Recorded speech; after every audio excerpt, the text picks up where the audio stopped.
4절밖에 안 되니까 제가 읽도록 하겠습니다. 먼저 읽겠습니다. 저 혼자 읽겠습니다. 요나가 매우 싫어하고 성내며 여호와께 기도하여 이르되 여호와여 내가 고국에 있을 때 이러하겠다고 말씀하지 아니하셨나이까. 그러므로 내가 빨리 다시스로 도망하였사오니 주께서는 은혜로우시며 자비로우시며 노하기를 더디하시며 이내가 크시사 뜻을 돌이켜 재앙을 내리지 아니하시는 하나님이신 줄을 내가 알았음이니이다. 여호와여 원하건대 이제 내 생명을 거두어 가소서. 사는 것보다 죽는 것이 내게 나음이니이다 하니 여호와께서 이르시되 내가 성내는 것이 옳으냐 하시니라. 아멘. 오늘 읽었던 본문은 1절과 4절에 이 본문의 성격이 어떠한지 또 분위기가 어떠한지 나와 있는데요. 1절에 요나가 매우 싫어하고 성내며 4절에 여호와께서 이르시되 내가 성내는 것이 옳으냐 하시니 라고 되어 있습니다. 분위기가 어떤 분위기일까요? 말다툼하고 있는 분위기입니다. 그래서 오늘 이 말다툼 속에 특별히 순종이라고 하는 이 메시지를 가지고 저와 여러분이 조금 말씀을 나누었으면 좋겠는데요. 그래서 오늘의 말씀은 기왕이면 기쁜 마음으로입니다. 기왕이면 어떤 마음으로요? 기쁜 마음으로. 순종에 관한 말씀입니다. 우리가 순종하면 좀 머리가 복잡해지고 고민이 좀 많아집니다. 왜냐하면 순종이라는 단어 앞에서 경직되어서 망설여질 때도 있고 또 순종하면 이상하게 우리의 마음이 찔리기도 해서 그냥 썩 가까이 하고 싶지 않은, 아니 나에게 그 누군가가 순종을 요구하지 않았으면 좋겠다라고 하는 것이 순종입니다. 그러나 또 어떤 상황에 대해서는 단번에 순종하면 참 좋은데 내 생각과 거리감이 있을 때 이 상황 앞에서 주저하게 되는 것도 순종입니다. 이럴 때 어떻게 했으면 좋겠느냐? 기왕이면 기쁜 마음으로. 어차피 해야 할 순종이라면 기왕이면 기쁜 마음으로. 혹시나 이런 순종 한번 해보고 싶지 않습니까? 그냥 탁 불러주시고 말씀하시니 또 누군가가 부탁하니 네 알겠습니다. 저는 너무 기쁜 마음으로 감당하겠습니다 라고 하는 이런 순종 한번 해보고 싶지 않습니까? 오늘 말씀을 통해 매번 그럴 수는 없겠지만 10번 중에 한 번이라도, 더 나아가서 그 다음번에는 10번 중에 2번, 10번 중에 3번, 그래서 어느 순간에는 주님 말씀하실 때 네 알겠습니다 라고 순종하며 달려나가는 도전이 오늘 이 시간에 저와 여러분에게 있었으면 좋겠습니다.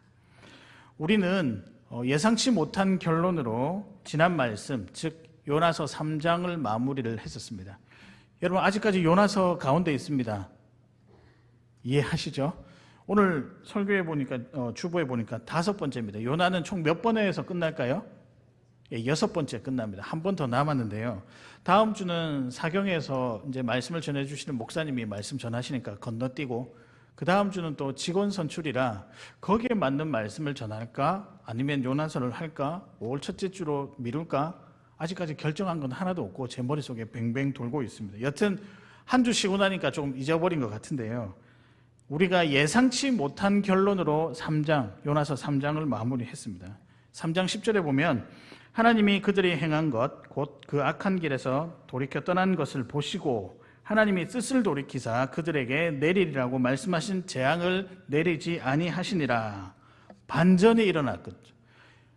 회개하지 않을 것 같았던 니느웨 사람들이 요나의 권면을 듣고 바로 그 자리에서 회개하고 심지어는 왕까지 회개하고 더 나아가서는 삶의 변화를 촉구하는 정말 상상할 수 없는 반응이 나타났습니다.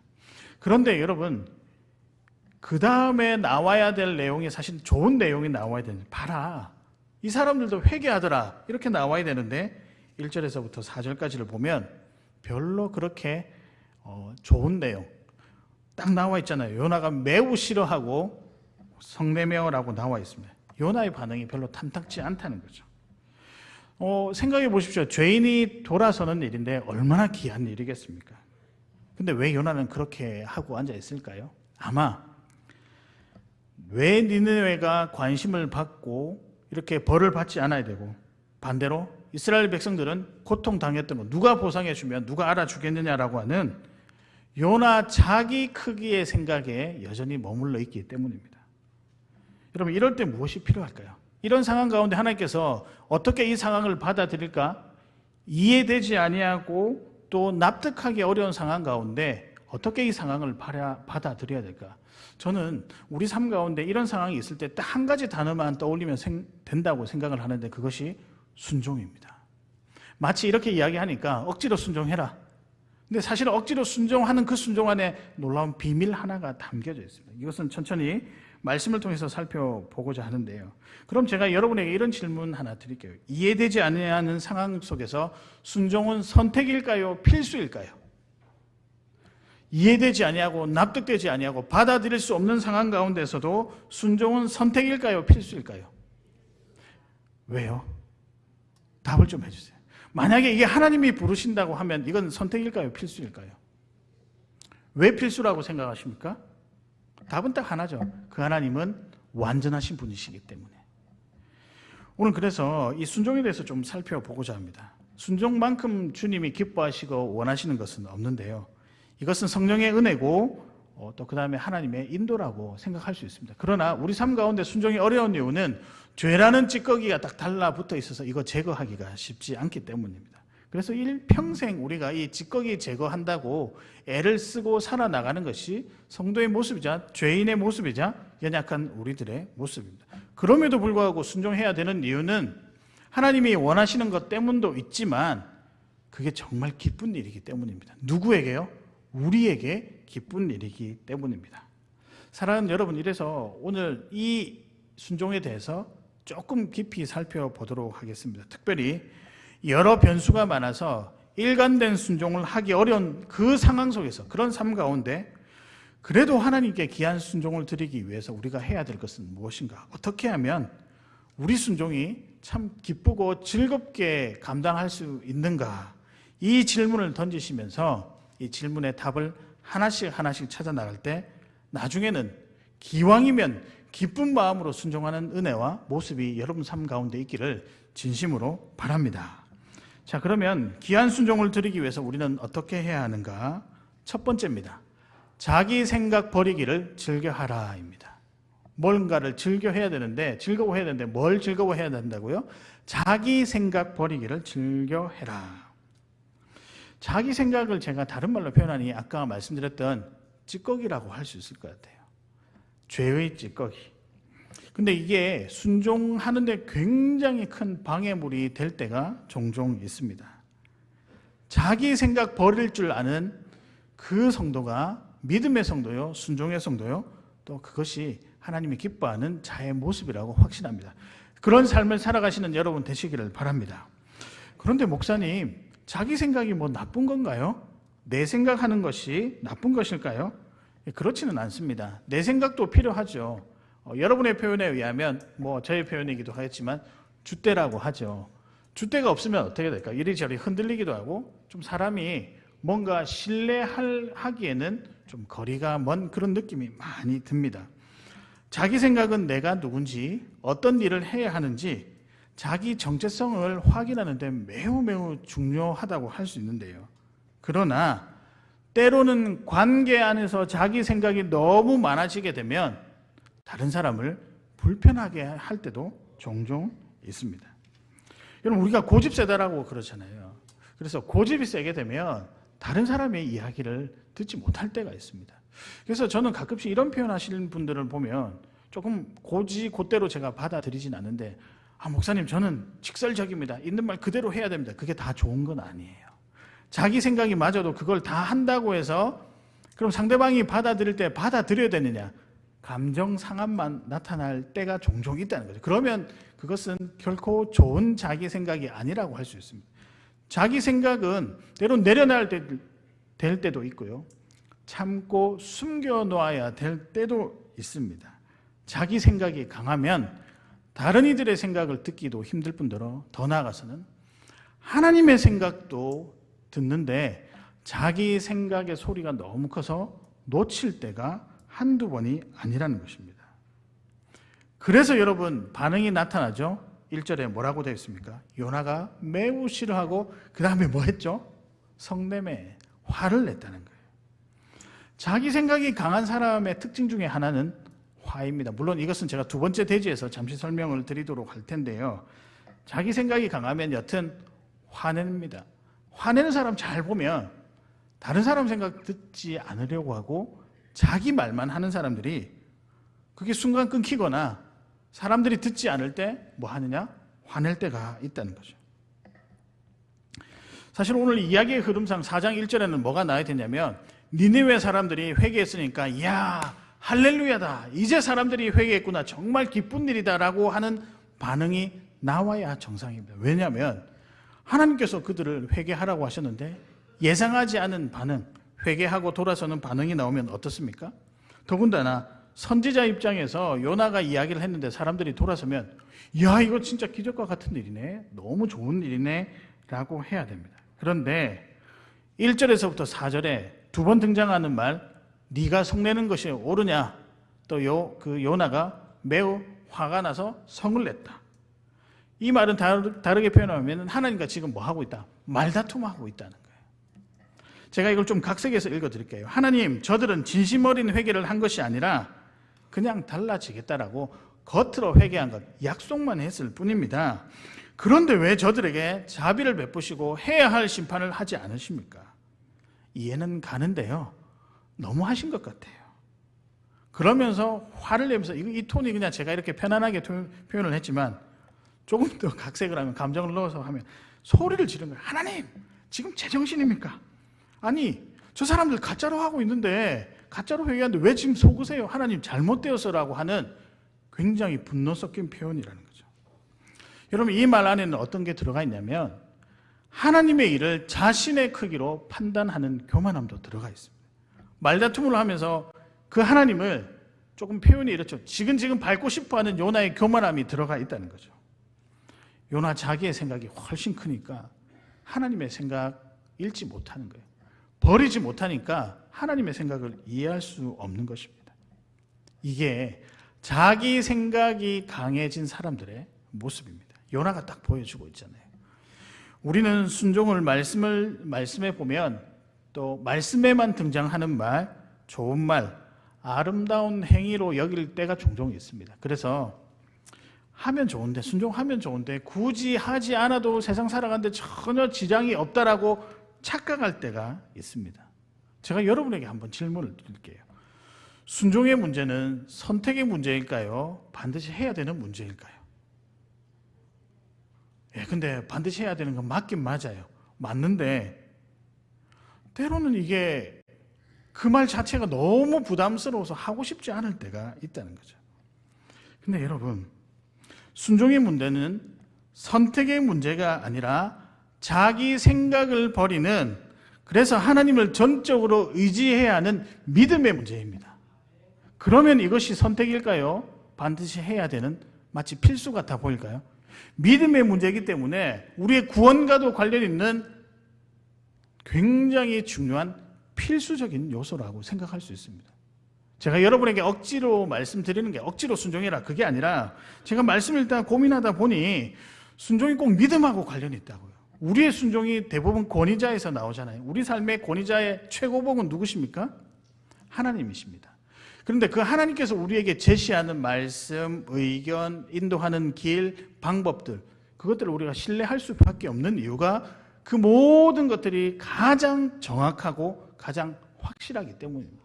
그래서 이 확실한 것 때문에 나중에 그 하나님을 우리가 무엇이라고 부를까요? 불변하신 하나님. 아니, 변할 이유가 없는 거죠. 그분이 가장 정확하니까요. 여러분, 그런 의미에서 순종은 믿음입니다. 믿으십니까? 순종은 구원입니다. 믿으십니까? 순종은 그래서 부르심에 응답하는 성도가 해야 될 매우 중요한 것입니다. 이 순종을 잘하기 위해서 우리가 무엇을 해야 하는가? 계속 첫 번째 대지를 지금 살펴보고 있는데, 자기 생각 버리기를 즐겨 해야 한다는 거죠. 쉽지 않습니다. 왜냐하면 평생 자기 생각 가지고 살아오셨잖아요. 그래서 지탱해 왔잖아요. 그래서 가정도 이끌었고 또 세웠고, 뭐 여러분 가지고 있는 모든 재산도 세웠고, 자기 생각으로 행했던 모든 것이 자기 자산인데 이거 내려놓으라고 하니, 다 버리라고 하니 얼마나 마음이 불편하겠습니까? 근데 여러분 있잖아요.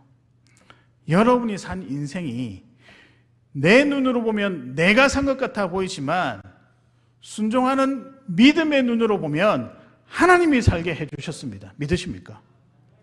여러분, 이게 순종 안에 들어가 있는 귀한 메시지인데요. 여러분 꼭 기억하셔야 됩니다. 믿음의 눈으로 보면 내 생각으로 내 삶을 살아간 것 같아 보이지만 순종의 눈, 즉 믿음의 눈으로 보면은 우리는 나의 크기가 아니고 하나님 생각, 하나님 크기로 살아왔다는 것이죠.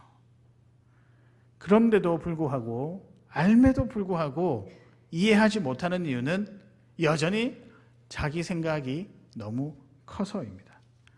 이 시간을 우리 한번 버렸으면 좋겠습니다. 그래서 대화를 하실 때도 꼭 그러신 분들은 자기 생각만 주장하시는 분들 있잖아요.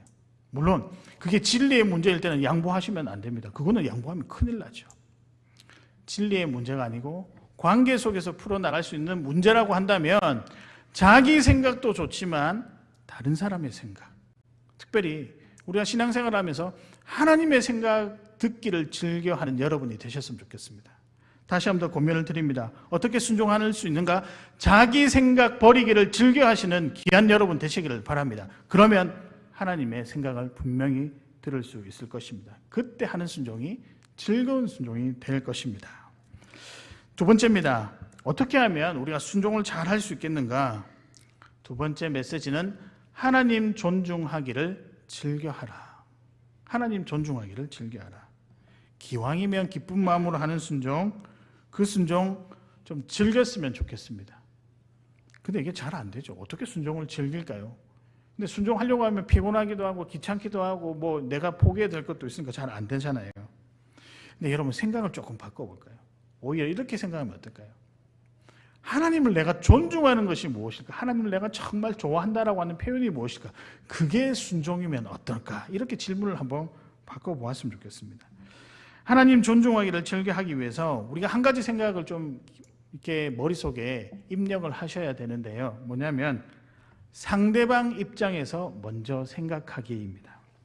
배려는요, 상대방의 입장에서 많이 생각하라는 잔소리를 제가 결혼 이후에 계속해서 지금까지 매일매일 듣고 살아가고 있습니다. 그건 맞는 것 같아요. 여러분 그렇잖아요. 내가 좋아하는 선물이 그 사람 좋아하는 선물이라고 생각할 수 있을까요? 이게 등식이 성립될까요? 나는 초콜릿을 좋아하는데 저 사람은 초콜릿을 싫어했는데 내가 좋으니까 이 사람도 좋아할 건 착각이에요. 그래서 우리가 남성분들이 여성분들한테 선물할 때가 참 힘든 부분이 이 부분 때문이 아닌가. 우리는 제가 보기 좋아하니까 남도 좋아하겠다. 그렇게 선물하잖아요. 마찬가지고요. 이 일은 아마 하나님이 좋아하실 거야. 누가 하나님이 좋아한다고 말씀했습니까? 그게 아니고요. 먼저 순서가 틀린 거예요. 하나님께서 무엇을 원하시는가? 하나님이 어떤 생각을 하시는가? 이 존중하는 마음에서 그 일을 행할 때 그 순종이 정말 아름다운 순종이 될 수 있고 우리도 순종을 감당할 수 있다는 것입니다. 제가 예전에 요걸 제대로 하지 못해서 정말 회개했던 한 가지 일이 있었습니다. 생각해 보면 정말 즐겁게 그 권위자에게 순종을 못했던 것 같은데요. 겉으로는 순종하는 척 했으나 속으로는 전혀 순종하지 못한 때가 제가 몇 년 정도 있었습니다.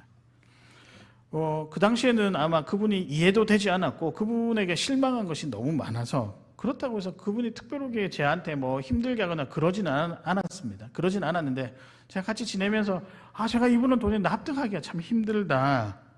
그러나 어떤 일을 해야 하는 상황상 순종은 해야 되겠고 순종은 했습니다. 근데 그게 진짜 순종이 아니고 딱 주어진 틀 안에서만 적당한 거리 안에서 순종을 했었습니다.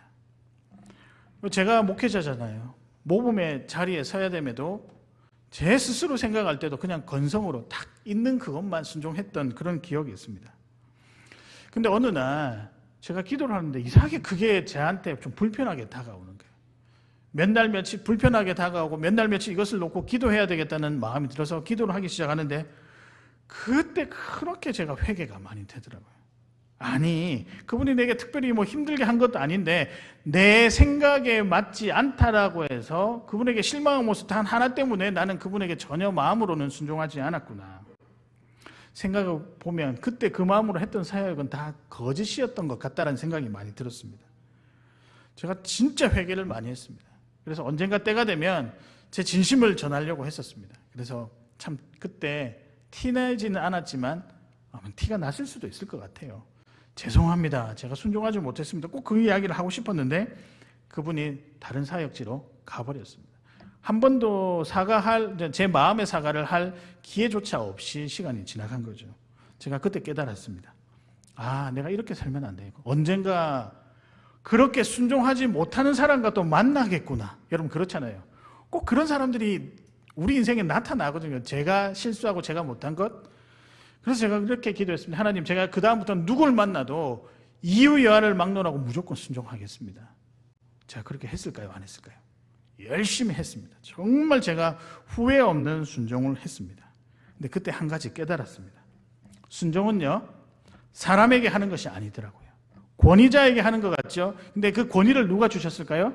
살아계신 하나님께 주는 것. 너무나도 당연한 거잖아. 당연한 이침에도 불구하고 그게 그렇게 다가오더라는 거예요. 순종은 하나님을 기쁘시게 하는 것이고 하나님을 행복하게 하는 거죠. 감히 우리가 어떻게 하나님을 행복하게 할 수 있겠습니까? 그러나 하나님은 우리의 순종을 너무너무 기뻐하신다는 거죠. 사랑하는 여러분, 부담스러운 건 맞습니다. 하기 싫고요. 피곤하고 귀찮기도 하고 꼭 내가 해야 되냐? 다른 사람들 얼마나 할 사람들이 많은데 그러면 순종하십시오. 여러분에게 주신 마음입니다. 그러나 그 이면에는 하나님도 우리의 마음을 기뻐 받으시고 순종받아야 할 마땅한 분이시라는 사실입니다. 순종은 하나님을 존중하는 것을 즐겨합니다. 근데 이 일이 엄청 기쁜 일이에요. 이 놀라운 비밀이 또 무엇이냐면 이 순종은 하고 싶으면 더 하고 싶어요. 더 하고 싶으면 또 더 하고 싶고요. 또 그 순종의 은혜를 더 누렸으면 순종을 통해서 더 누리고 싶어 하는 거예요. 이게 묘합니다. 한번 해보십시오. 그냥 그 다음에 또 순종하게 되고 또 순종하게 되고 또 순종하게 되는 거예요. 이게 하나님께서 우리에게 순종의 은혜와 순종의 복이라고 말씀하셔서 허락하시는 은혜입니다. 그러나 존중이 없는 억지스러운 순종은요, 너무 힘이 들고 그 자체가 오래가지 못합니다. 하면 할수록 귀찮고 하면 할수록 본전 생각이 나는 나쁜 마음이 듭니다. 기쁨의 신앙이 아니라 무언가 눌려있는 사람 눈치 보게 되는 경직된 신앙생활이 하나님을 존중하지 않는 모습, 존중하지 않는 불완전한 순종에서 나온다라고 할 수 있습니다. 2절과 3절을 자세히 묵상하면 요나가 하나님을 존중하지 않은 장면이 나오는데요. 2절에 이렇게 되어 있습니다. 여호와여, 내가 고국에 있을 때 이러하겠다고 말씀하지 아니하였나이까? 지금 따지는 거예요. 그러므로 내가 빨리 다시스로 도망하였사오니 제가 한 행동이 맞다니까요. 다시스로 간 게요. 3절에서는 주께서는 은혜로우시며 자비로우시며 노하기를 더디하시며 인애가 크시사 뜻을 돌이켜 재앙을 내리지 아니하시는 하나님인 줄을 내가 알았음이니이다. 자기가 판단하고 있잖아요. 이 말은 뭐냐면 물론 알죠. 하나님 착하시고요. 하나님 선하시고 알긴 압니다. 근데 제가 이미 알고 있는 상식선에서 충분히 그 하나님을 이해할 수 있을 것입니다. 비아냥대고 조롱하는 표현이에요. 조금 더 바꿔서 표현해 볼게요. 그거 보십시오. 하나님 당신은 이스라엘에게는 마음이 없고 니느웨에게만 관심이 있는데 그게 굉장히 저로 하여금 불편함을 느끼게 합니다. 하나님 변하셨네요. 지금 이렇게 말다툼하고 있는 것입니다. 그러다가 여러분 선을 넘어버려요. 3절에 이제 내 생명을 거두어 가소서. 사는 것보다 죽는 것이 내게 나음이니이다. 살고 죽고 사는 문제를 왜 본인이 판단을 합니까? 여러분에게 한번 질문 드릴게요. 죽고 사는 문제가 누구에게 달려 있을까요? 생명은 하나님께 달려 있습니다. 그런데 오늘 3절에 나 죽여달라고 내가 지금 사는 게 무슨 의미가 있겠냐고 생사를 주관하신 그 하나님을 완전히 무시하고 있는, 존중하지 못하고 있는 요나의 모습입니다. 제가 이 모습 보면서 두 가지가 딱 생각이 났습니다. 존중하지 못하면 두 가지가 깨어지는구나. 첫 번째는 감정이 깨어진다. 두 번째는 언어가 깨어진다. 여러분 그렇지 않습니까? 요나가 오늘 화내는 장면이에요. 1절과 4절은 말다툼인 거예요. 막 화를 내면서 하나님 지금 당신 그러시면 안 되죠. 우리 이스라엘 백성들은 어떤 사람인가 아시잖아요. 왜 화를 내실까요? 왜 이렇게 그 사람들을 심판하지 않을까? 지금 화를 내는 장면이잖아요. 존중하지 않을 때 우리 삶 가운데 나타나는 현상이 무엇이냐? 분노라는 거예요. 화라는 거죠. 여러분 선지자라면 니느웨가 돌아오는 것 이거 기뻐해야 되는 게 그 정도 수준은 돼야 되잖아요.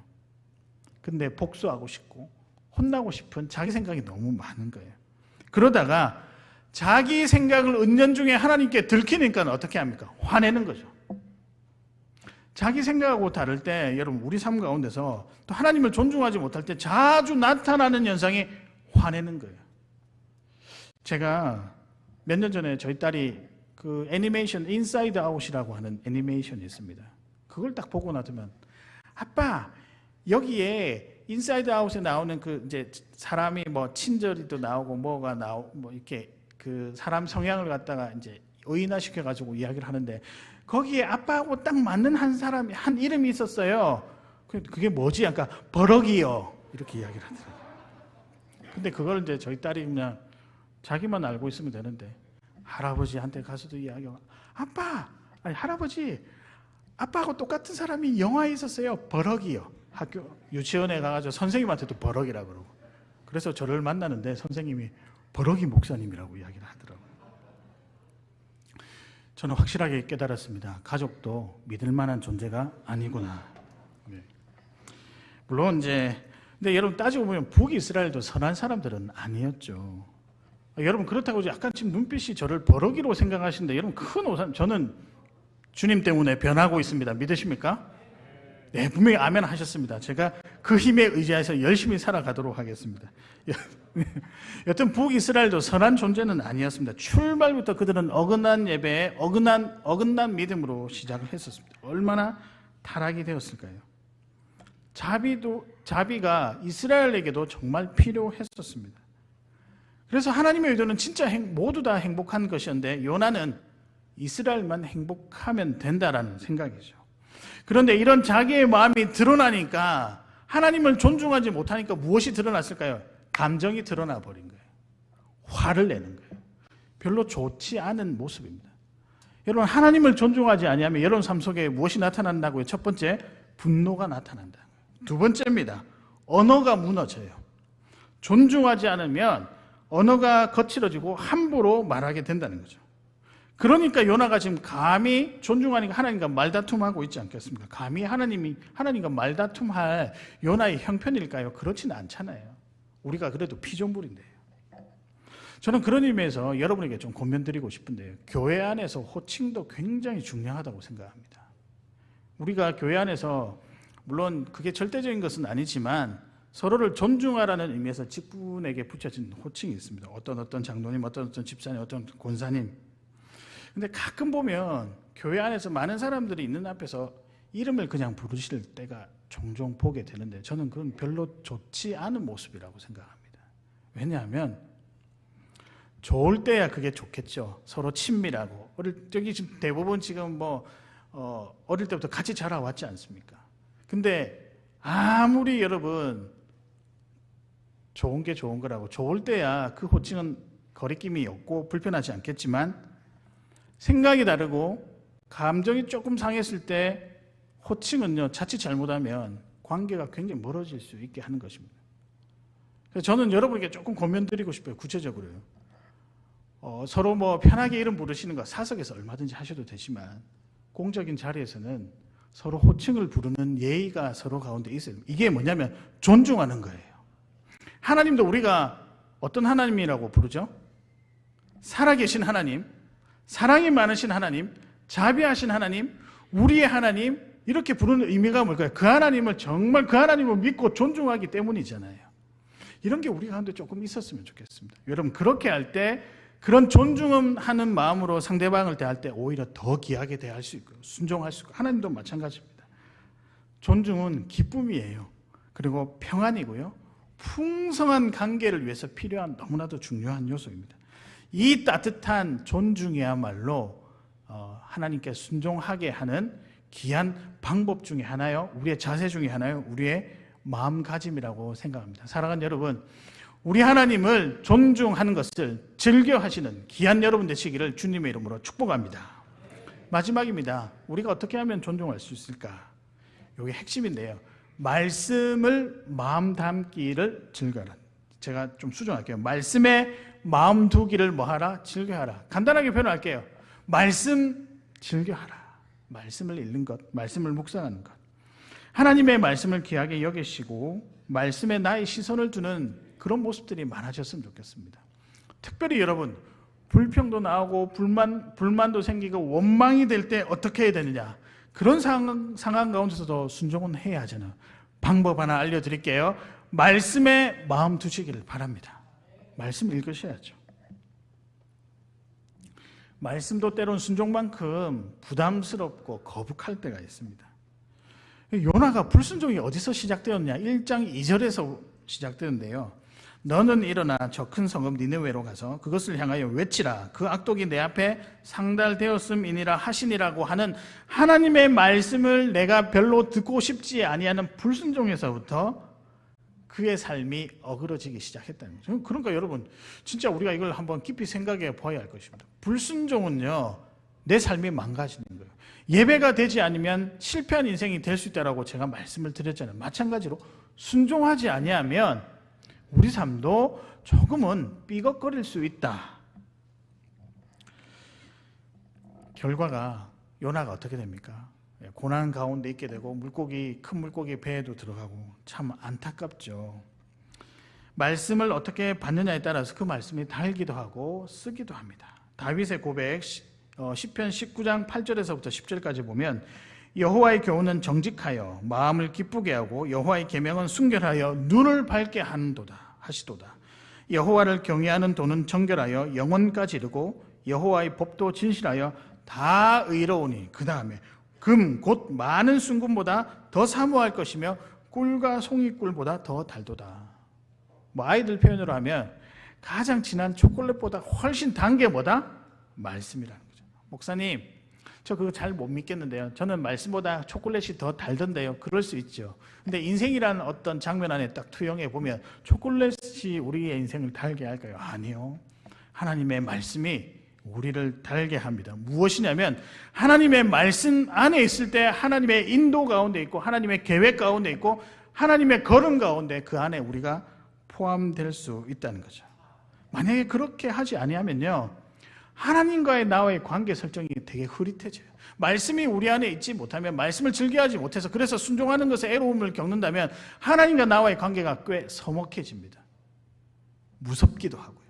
그리고 과연 내가 이렇게 순종하지 못하면 벌 받지 않을까? 근데 말씀을 즐겨하면요, 하나님의 길이 보이고요, 하나님의 손길이 보이고 하나님이 내 주변에서 일하고 계신다는 확신이 들기 시작하면서 여기서 끝나는 게 아니에요. 여러분이 한 걸음 내딛는 모든 길에 자신감이 생겨요. 그리고 이 선택이 맞는가 안 맞는가 이렇게 고민하지 아니하고, 그래, 내가 무슨 길을 가든 하나님께서 함께 하시길 한번 걸어가 보는 거예요. 실패도 용납될 수 있는 용기가 거기서 생기는 거예요. 사랑하는 여러분, 순종 잘하고 싶으죠. 신앙의 고수는 어떤 사람일까요? 말씀대로 사는 사람입니다.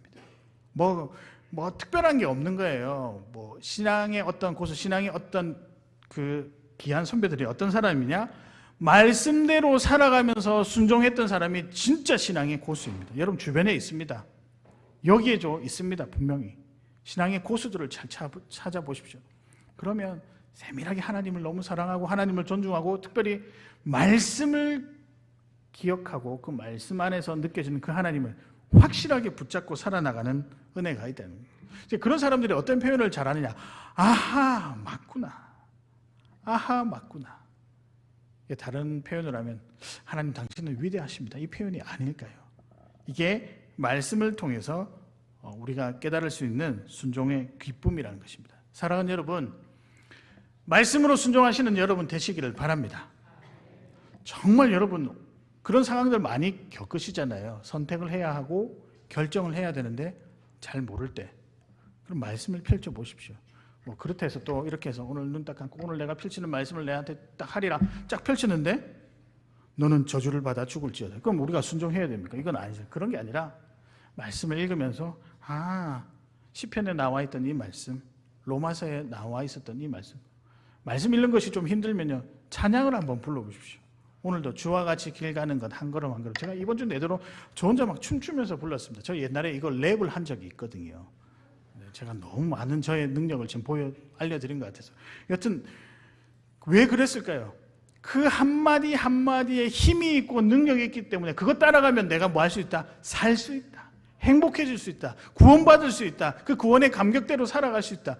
여러분, 이 삶이 우리 주님이 원하시는 삶이 아닐까.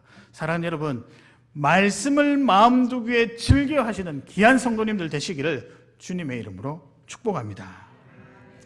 이제 말씀을 정리하도록 하겠습니다. 제가 오늘부터 설교를 조금 짧게 하려고 엄청 노력을 지금 하고 있습니다. 여튼 말씀 정리하도록 하겠는데요. 오늘의 말씀이요. 무엇이랄까요? 오늘의 말씀은 기왕이면 기쁜 마음으로. 첫 번째는 무엇일까? 어떻게 하면 우리가 순종할 수 있을까요? 첫 번째는 자기 생각 버리기를 즐겨라. 즐기는 거 세 가지가 있는데 자기 생각 버리기를 즐겨하라. 두 번째는 하나님 존중하기를 즐겨하라. 하나님 존중은 딱 이거 생각하시면 됩니다. 상대방의 입장에서 생각하는 것. 세 번째입니다. 뭘까요? 말씀을 마음 두기에 즐겨하라. 다르게 표현하면 말씀을 많이 묵상하시기를 바랍니다. 아마 이 한 줄로, 이 이야기로 오늘 했던 모든 설교를 압축할 수 있을 것 같은데요. 어머니가 어릴 적에 두부 사와라, 콩나물 사와라, 심부름을 시킬 때 어떤 현상이 벌어질까요? 그거 왜 가냐고. 나중에 가면 안 되냐고. 나중에 콩나물 지금 먹을 수가 없네. 꼭 가라고 했었을 때 싫다고, 나는 너무 힘들다고, 피곤하다고. 꼭 그러면 우리 어머니들께서 어떻게 하시죠? 일어나서 때리시기도 하고 혼내시기도 하고 막 핀잔을 주면서 투덜투덜 그러면서 나가죠. 머리 한 대 탁 쥐어받고 나가면서 어머니의 뒤에서 들리는 모든 말은 모든 어머니들의 공통적인 말인 것 같습니다. 뭐냐면 기왕 갈 거면 기쁜 마음으로 가지 꼭 혼나고 가야 되냐. 들어보신 분 많으시죠?